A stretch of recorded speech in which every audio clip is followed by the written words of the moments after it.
168-ի հարգելի հետևողներ, մեր զրուցակիցը Մեսրոպ Մանուկյանն է, Հայաստան խմբակցության падգամավոր։ Պարոն Մանուկյան, նաև ձեր սուր ելույթները այսպես են հակադարձում իշխանությունները այսպիսի գործընթացներով։ Ամեն դեպքում այսօր տեսակետ է հնչել, որ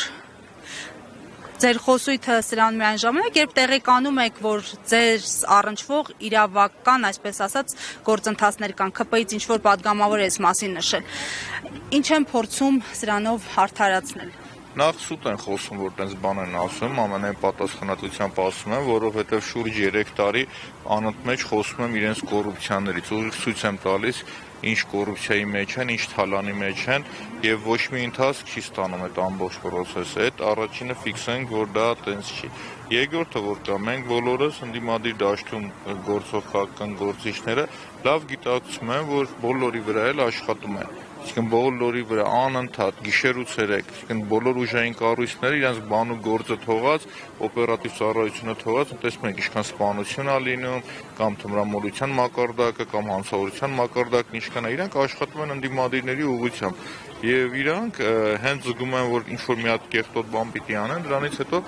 նմանատիպ կեղծ գործեր են իրանք հարուցում։ Այսօր ես պարզ ու օրինակը ցույց տվեցի, այդ կոռուպցիայի կեղծ մարտիկները որ կան, ասի դեզի փնջով կոռուպցիա եմ տվել ձեր ձեռը, ինչով եք զբաղվում դու։ Էդի հələ նոր ժուրնալն է, կինոն հետևից է գալու։ Իրանց թալանը միլիարդավոր դրամների, այդ որ իրանք խոսում էին, այսօր հատուկ ես այդ կասկադի օրինակը իրանց բերեցի ցույց տվեցի ինչա։ Այդ ժամանակը չկար ավելի մանրակրկիտ իրանց կասեի ու օրինակն բերեցի, մի դրա հետևանքը Նիկոլ Փաշինյանն է կրել ու կառավարության ղեկավարը ինքն է եղել, ինքն է տակը ստորագրել, թե չէ։ Ես պարագայում իմ համար ես ուրիշ բան եմ մտածում։ 18 թվականին, երբ որ ինքը սկսեց այս հետապնդումները, դրան հետևեց աղետը, որը բերեց մեր երկրի, Արցախի, մեր ժողովրդի գլխին։ Հիմա երբ որ ինքը sense տոտալ արշավը սկսել է ընդդիմադիր լիդերների ուղղությամբ, ես մտածում եմ, որ ինչ որ շատ, իսկ այն ինչը որ մենք տեսնում ենք, դրանք փոքրիկ ծաղիկներն են։ Իսկ մենք տեսնում ենք, որ Ալիևի պահանջով սահմանադրություն է փոխում, Փաշազադեի պահանջով եկեղեցու վրա արշավ է կազմակերպել, շատ ստոր, պիղծ արշավ եկեղեցու դեմ։ Հասկանում եք, անթույլատրելի վեհապահարի դեմ։ Դրանից հետո կներեք,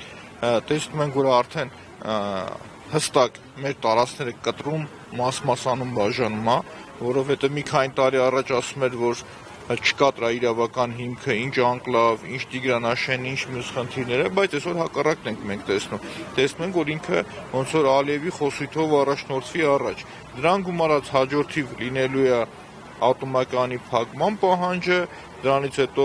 Թուրքիան մի անգամ արդեն ասել էր, չէ՞ որ սահմանների ճշգրտման հարց կա Ախուրյան գետի աչուձախ ափերի հետ կապված, այդ պահանջն իրա դնելու ու ասում եմ բոլոր պահանջը կատարելուց հետո վերջում ասելու են մենք ուզում ենք Նիկոլ Փաշինյանի գլուխը թուրքերը, վերջում իրանք ասելու են ադրբեջանցիները, որ դուք եկաք ասիք Արցախ Հայաստանն ու վերջ, դուք էս եք արել, պիտի Նիկոլ Փաշինյանին էլ տանենք Բաքվի բերդում նստի։ Պարոն Մանուկյան, բայց ասում է, ես ձեզ խաղաղություն եմ բերել, խաղաղությունը հաստատված է, հանուն խաղաղության է այս ամեն ինչը արվում եւ ի վերջո մենք 4-րդ հանրապետություն ունենք, չեք գնահատում։ Տեսեք, նախ ինքը որ ասում է խաղաղություն չկա, այդ խաղաղության պայմանագիրը ուր է, ֆիքսենք որ չկա, դա կեղծ է։ Այսինքն միջև այդ դե բայց մենք չգիտենք էլ ինչ պայմաններ կա, հենց դրա մասին եմ խոսում։ Իսկ իր ասած պայմանները որ կա, ամեն օր Ալիևից մենք նոր լուր ենք имանում, որ նոր պահանջ կա։ Իսկ ամեն օր տեսնում ենք, որ Ալիևը մի հատ նոր պահանջ է դրել ու իրանք այդ նոր պահանջը իրականացնեն։ Իրանք խոսում են, օրինակ նույն թրիփ ծրագրի մասին խոսենք մենք,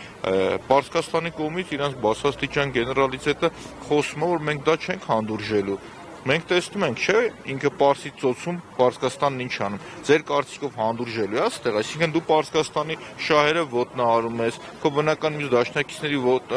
իրավունքները ոտնահարում ես, բայց այս պարագայում միայն ու միայն Ադրբեջան, Թուրքիա իրանց շահերն է սպասարկում դու։ Այսինքն այդ խաղաղության պայմանագիրն հասնելու համար այնքան կետ կա, որ մենք չգիտենք։ Այ որ ինքը բերի ասի, ես 100 հատ ես զիջում եմ, այս 100 հատ, այս 101-րդը Ադրբեջանն է զիջում, հասկանանք այդքանով պրստում է։ Չկա, լավ այսօր ինքը թուրքերի պահանջն է, ադրբեջանցիների պահանջն է կատարում։ Պարոն Մանուկյան, այ օրինակ Տիգրան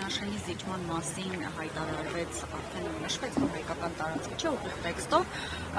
եւ հրում արվեց Ալմատայի հռչակագրին, բայց Ալմատայի հռչակագրի ընդունման ժամանակ Տիգրան խոսքին Հայաստանի տարածքում էր արդեն։ Փաստացի ստացվում է, որ այն հռչակագիրը, որին հողում է արվում, իրավական ուժ չունի այս պարագայում, բայց հանձնում այնուամենայնիվ նախատեսվում է, այսինքն կարող է այսպես հանձնվել մի օր նաև Սևանը, Գյոչադառնա, Երևանը, Երևանդառնա։ Ոչ թե հանձնել նվեր է տալիս ինքը Ադրբեջանին, ու եթե մենք ուշադիր հետևենք մեր երկու մայրուղիների վրա, միջպետական նշանակության ունեցող զարկերակների վրա Ադրբեջանը գալիս է ռազմական նշանակության հենակետերը վերցնում է իր տիրապետության տակ։ Վտանգը տեղ է կայանում։ Նույն են հիմար մի հատ վարչատարածքային բաժանման մասին օրենքին, որ հղում էին կատարում, Տիգրան եղել է Հայաստան, մարդիկ կադաստրի վկայական են ունեցել, տարածքները ընդգծված, ընտրություններ եղել, համայնքի ղեկավար են ունեցել, իսկ ինքը հայկական ամբողջությամբ հայկական է։ Ուստեղ խնդիրը Տիգրան խնդիրը չի միայն, ստեղ խնդիրը նաև ամբողջ մեր ժողովրդինն է, ու մենք էլ շատ անելիք ունենք, որպեսզի մեր հասարակությանը բացատրենք, ասենք, տեսեք, այս կարևորագույն նշանակություն ունի ինքը, ռազմական նշանակություն ունի։